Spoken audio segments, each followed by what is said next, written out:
ഇല്ലെങ്കിൽ പ്രശ്ന. സംഭാവന ചെയ്ത ആളുടെ പേര് മൈക്കിലൂടെ പറഞ്ഞില്ലെങ്കിൽ കുഴപ്പമില്ലേ? പേര് പറയാൻ ആഗ്രഹിക്കാത്ത ഒരു സ്ത്രീ 2000 രൂപ എന്ന് പറയുമ്പോൾ തന്നെ അപ്പുറത്തുനിന്ന് പെണ്ണുങ്ങൾ കറക്റ്റിന്റെ അപ്പുറത്ത് ആ പെണ്ണുങ്ങൾ കൊടുത്ത പെണ്ണുങ്ങൾ മറ്റേ പെണ്ണുങ്ങളെ തോണ്ടിയിട്ട് അതിനാ കൊടുത്തിന് പേര് പറയാൻ ആഗ്രഹമില്ല എന്ന് പറയും. എങ്ങനെയുണ്ട്? സൂപ്പർ അല്ലേ സോക്ക? ഇതാ നമ്മുടെ ഒരു മഹാന്മാർ ഇതൊക്കെ ചെയ്തിട്ടും ഇതൊക്കെ അമൽ ചെയ്തിട്ടും അവരാരും അറിയിക്കൂല. ആമിർ ബിൻ ഖൈസ് റളിയല്ലാഹു അൻഹു ഖുർആൻ ഖത്മ് ഓതി തീർത്തുകൊണ്ടിരിക്കുമ്പോൾ ഒരാൾ വന്നു. ഉടനെ പുതപ്പിന്റെ ഉള്ളിൽ ഒളിപ്പിച്ചു വെച്ചു ഖുർആൻ. ആളെ വന്നു, അത് കാര്യം സംസാരിച്ചു. ഓക്കെ പോയിക്കോ, ബാക്കി ഖുർആൻ ഓരോ ഓതുക.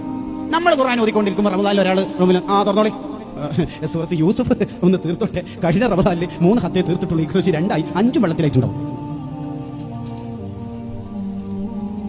പറയാതെ വയ്യ ചങ്ങന്മാരെ, ഇതൊന്നും പറയാതിരിക്കാൻ പറ്റുന്നില്ല. നമുക്കിത് പറഞ്ഞുകൊണ്ടിരിക്കണം, നമ്മുടെ ഇബാദത്ത്. അല്ലെങ്കിൽ ലൈവിൽ ഇങ്ങനെ ഇട്ടുകൊണ്ടിരിക്കണം. എന്തിന്? ആരെ കാണിക്കാൻ? നമ്മളിൽ ഇല്ലാഹി റബ്ബിൽ ആലമീൻ എന്നല്ലേ വജ്ഹത്തൂൽ പറയണത്.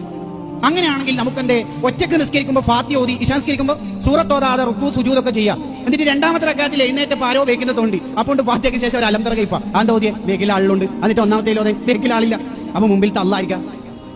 നമ്മളിപ്പോ ഒരു പോസ്റ്റർ ഒട്ടിക്കുക, സോൺ ലീഡേഴ്സ് അല്ലെങ്കിൽ സെക്ടർ ഭാരവാഹികൾ. അപ്പൊ ജില്ലന്റെ നേതാക്കൾ, സ്റ്റേറ്റ് നേതാക്കൾ, സെക്രട്ടേറിയറ്റ്, ക്യാബിനറ്റ് കഴിഞ്ഞിട്ട് പോവുക. നേരത്തെ ഉണ്ടോ? ഞാൻ മകരിബിനുണ്ട്, ഇവരുണ്ട് മകരിബിന്. നമുക്ക് ഭയങ്കര ഹാപ്പി. ശരിക്കും അള്ള കാണുന്നില്ലല്ലേ? ശരിക്കും നമുക്ക് ഹാപ്പി വേണ്ടത് ലീഡേഴ്സ് കാണുന്നില്ല.